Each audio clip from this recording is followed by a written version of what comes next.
Ndintawi ya Nkhani ndipo kupatsirani nkhanizi ndine Robert Kaluwa. Poyamba tione mitu ya nkhanizi. Bungwe la anamwino ndi azamba la NOM alipempha kuti likweze maphunziro anamwino ndi azamba mdziko lino molingana ndi ndondomeko za mayiko onse. Magulu ena okhudzidwa ati pakufunika ndondomeko zoti sukulu za boma zikhale zoyima pa zokha pa ntchito yopereka mphala kophunzira. Gulu la Economic Freedom Movement lati likufuna kuti boma liyike achinyamata patsogolo ndondomeko yake IP. Ngomza masewero bungwe la FAM lati ndikukonzeka kuchititsa ndime yotsiriza ya mpikisano wa FDH Bank Cup ku Lero. Tenti mvekanizi mwadziramizirani. Katswiri wa ntchito za umoyo a Dorothy Ngoma wauza bungwe la anamwino ndi azamba la NOM kuti liganizire zokweza maphunziro a anamwino ndi azamba mdziko lino kuti agwirizane ndi momwe alili mayiko ena pa dziko lonse. Angoma omwe anakhalapo mtsogoleri wa bungwe la NOM anena izi ku Lilongwe dzulo pomwe bungwe la NOM limakhazikitsa buku lomwe anamwino ndi azamba azisindikizamo nkhani zakafukufuku wa zaumoyo. John Pogayuni ali ndi nkhani yonse. Dorothy Ngoma ati nzodandaulitsa kuti dziko la Malawi likugwiritsa ntchito anamwino ndi azamba amaphunziro omwe mayiko ena anasiya kugwiritsa ntchito, komanso bungwe la anamwino pa dziko lonse siliwazindikira ngati anamwino. Iwo anena izi ku Lilongwe lachitatu pomwe bungwe la anamwino ndi azamba la NOM limakhazikitsa buku lomwe anamwino ndi azamba adzitha kusindikiza ntchito zakafukufuku wa zaumoyo zomwe achita. Choncho Angoma omwenso ndi mlangizi wa president pa nkhani za uchembere wabwino auza bungwe la anamwino ndi azamba la mdziko lino kuti lionetsetse kuti anamwino onse ali ndi maphunziro omwe bungwe la anamwino pa dziko lonse limawavomereza.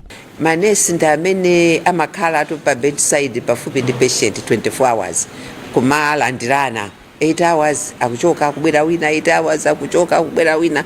Ndiye iwo ndi amene ali ndi kuthekera kuti zimene akupangazo, zimene akufukulazo, zimene akuzionazo atha kuyamba kumalemba.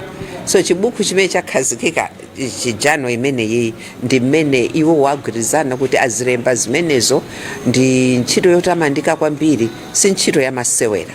Mtsogoleri wa bungwe la anamwino ndi azamba mdziko lino Ashaut Simeza wati akulimbikitsa anamwino ndi azamba onse omwe ali ndi maphunziro apansi kuti aonjezere maphunziro awo mogwirizana ndi mayiko onse. Basi panopa kuti NMT tikumutchula papa asatenge nthawi yayitali kukhala registered nurse.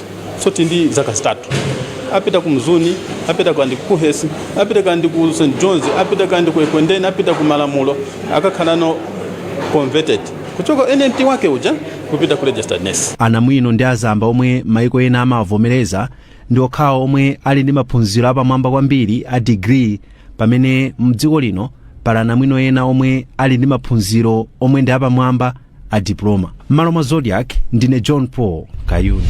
Akuluakulu ena ati ndikoyenera kukhala ndi ndondomeko zokhazikika zothandiza kuti sukulu za primary za boma mdziko lino zizikhala zoyima pa zokha pa ntchito yopereka phala kwa ophunzira.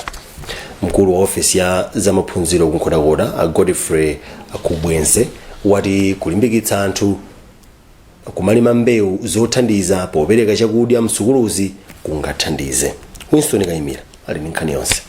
Munali chimwemwe ndi lasunyo Chief Kanyenda mboma la Nkhotakota pomwe bungwe la Malawi Health Swindek limapereka zipinda zophunzirira zinayi zomwe lamanga, komanso zina zomwe zinaonongeka ndipo lazikonza kuphatikizapo ofesi, chipinda chosungira katundu, zimbudzi komanso kitchen pa sukulu ya primary ya Chipanga.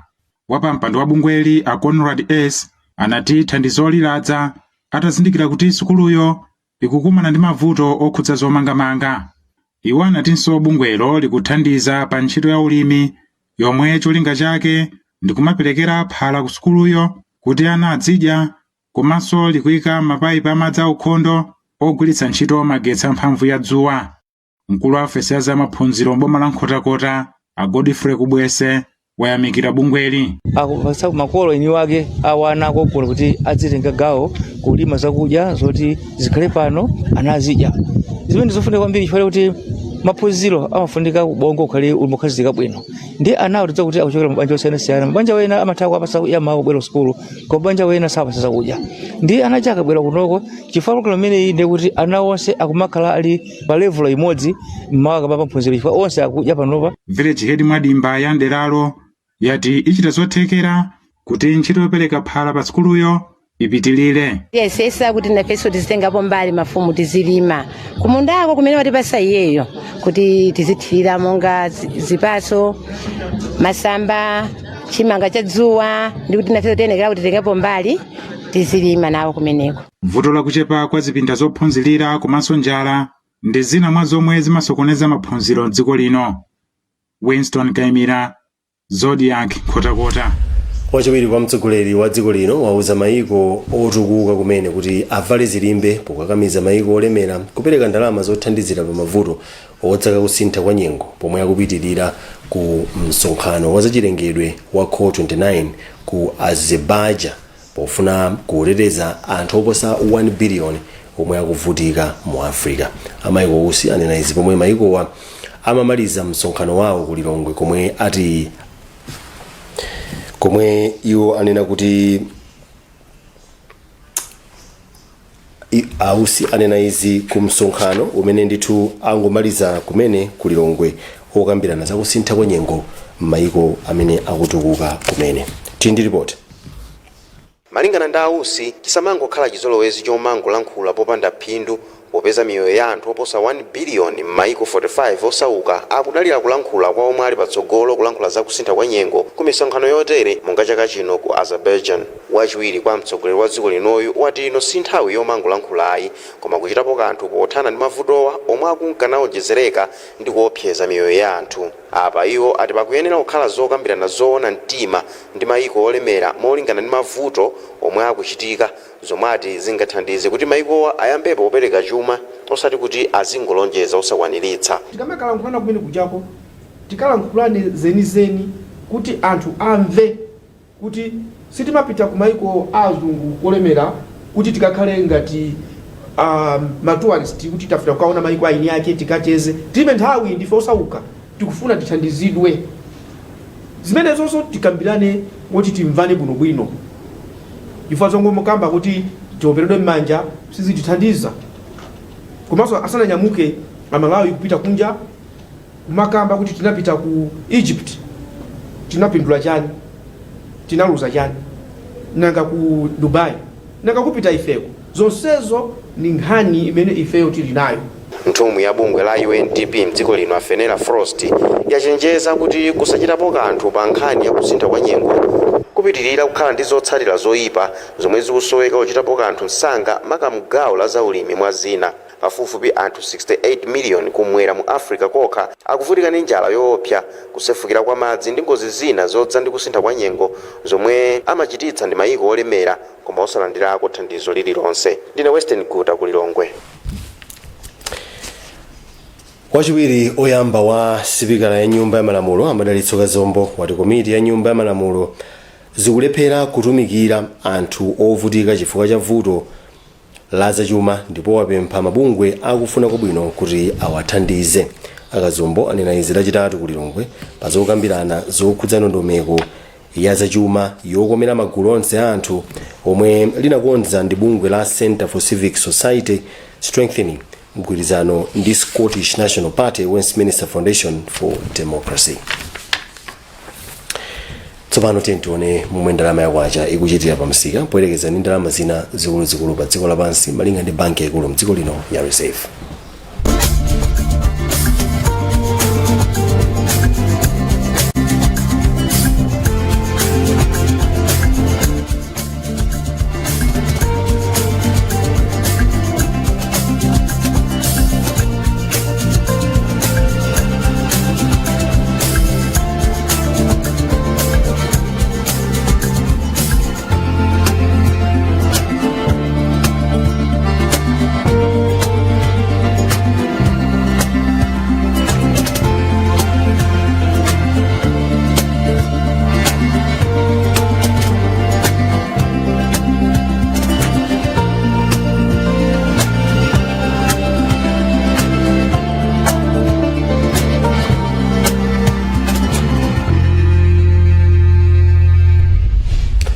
apo ndi pomwe ndalama yakwacha ikuchitira pa msika poyerekeza ndi ndalama zina zikuluzikulu pa dziko lapansi malinga ndi banki yaikulu mdziko lino ya Reserve.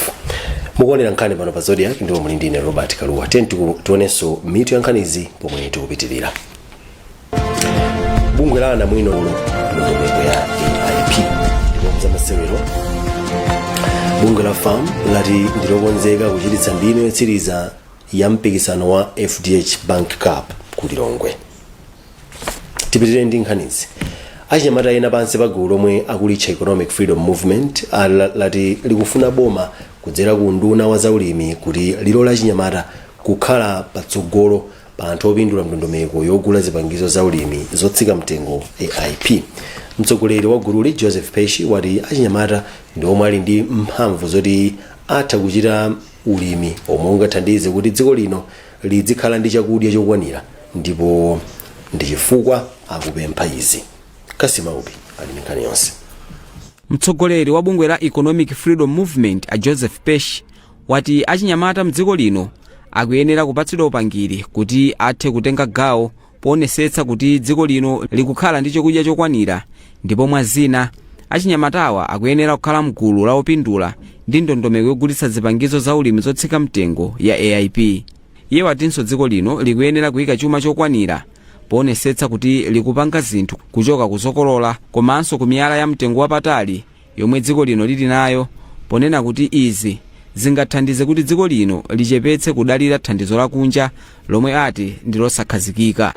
AIP amapatsa anthu achikulire, akapatsa anthu achikulire aja iwo aja azilima azidyesa ifeyo pali nzeru. Netu kunena kuti ifenso atipange include even munkhani ngati za AIP chifukwa ineyo ndikonza kulima fodya, ndikonza kulima chimanga, ndikuyimiriratu achinyamata. I'm talking about Generation Z. Koma mlembi wamkulu mu nduna wa zaulimi a Dixie Kampani wati achinyamatawa akuyenera kuyika chidwi ku ndondomeko zina zomwe boma linakhazikitsa zofuna kuonetsetsa kuti achinyamata akutenga gawo mokwanira pa ntchito zaulimi, ndipo ndondomekozi ndi monga ya Agcom, NIF komanso NICOM.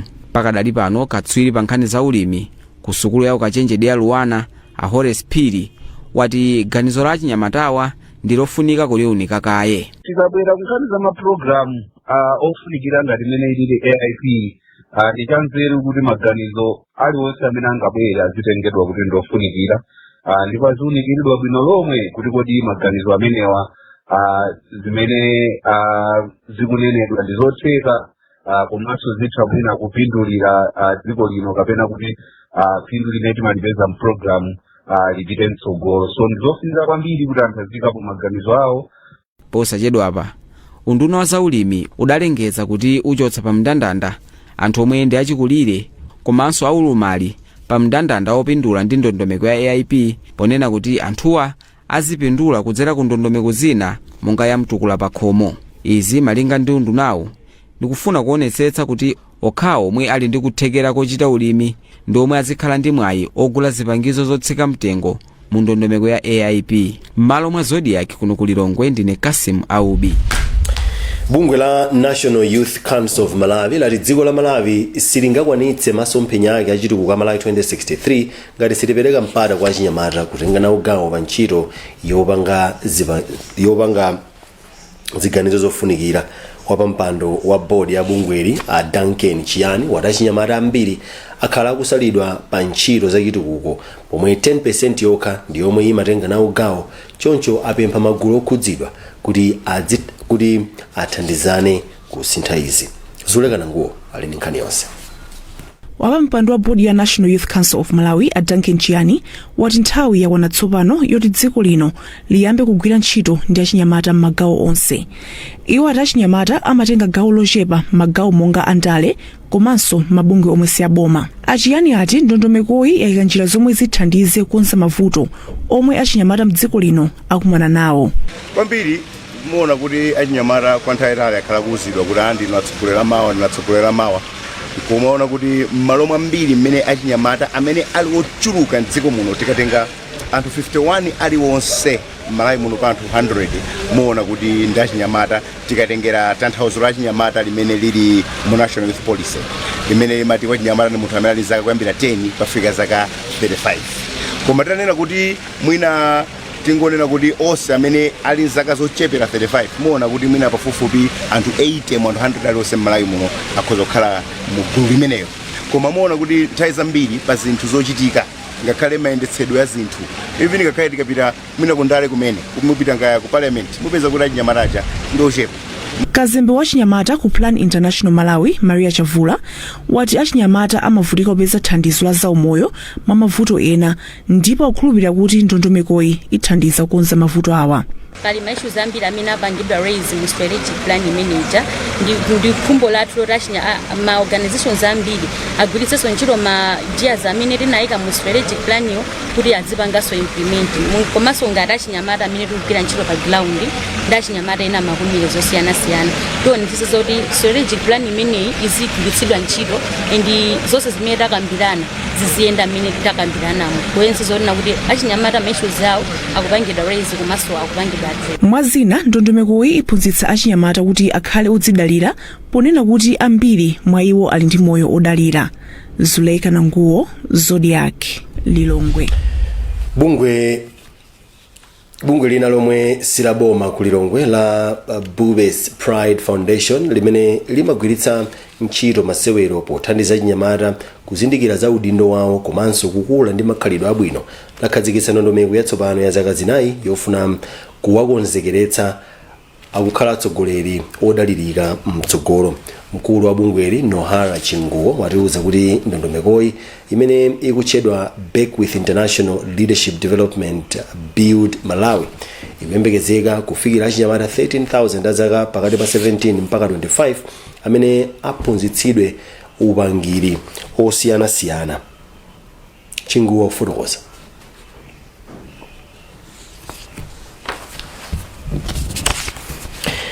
Tikupatsirani zimene anayankhula Chinguwo mu nkhani zathu zotsatira. Muzamasewero bungwe loyendetsa masewero ampira wa miyendo la FAM lati ndilokonzeka kuchititsa ndime yotsiriza ya mpikisano wa FDH Bank Cup yomwe matimu a Blue Eagles ndi FCB Nyasa Big Bullets akumane la Mulungu pa 1 September pa bwalo la Bingu ku Lilongwe. Mkulu wa zamalonda ku bungweli Atulipo Mwene Lupembe wati ayamba kale kugulitsa matikiti ati pofuna kuti asakumane ndi mavuto pakayendetsedwe kamasewerowa pambali pokhwimitsa chitetezo. Timu yomwe idzapambane idzalandira 35 million kwacha pokhala akatswiri. Apanso ndiye pamapeto pa nkhanizi koma tisanasiyane tionenso mitu yake. Bungwe la anamwino ndi azamba la NOM alipempha kuti likweze maphunziro a anamwino ndi azamba mdziko lino molingana ndi ndondomeko za maiko onse. Magulu ena okhudzidwa ati pakufunika ndondomeko zoti sukulu za boma zizikhala zoyima pa zokha pa ntchito yopereka phala kwa ophunzira. Gulu la Economic Freedom Movement lati likufuna kuti boma liyike achinyamata patsogolo ndondomeko ya AIP. Ndipo mzamasewero bungwe la FAM lati ndilokonzeka kuchititsa ndime yotsiriza ya masewero a mpikisano wa FDH Bank Cup ku Lilongwe. Nkhani zathu ndi zomwezi. Muna ndine Robert Kaluwa mwakoma nonse.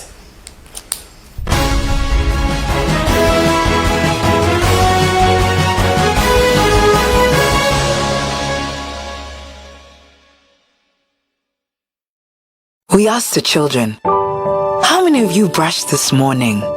And this little boy, his hand didn't go up. And I said, well, why didn't you brush this morning? He said, my brother was using the toothbrush. If I'd waited for him, I would have been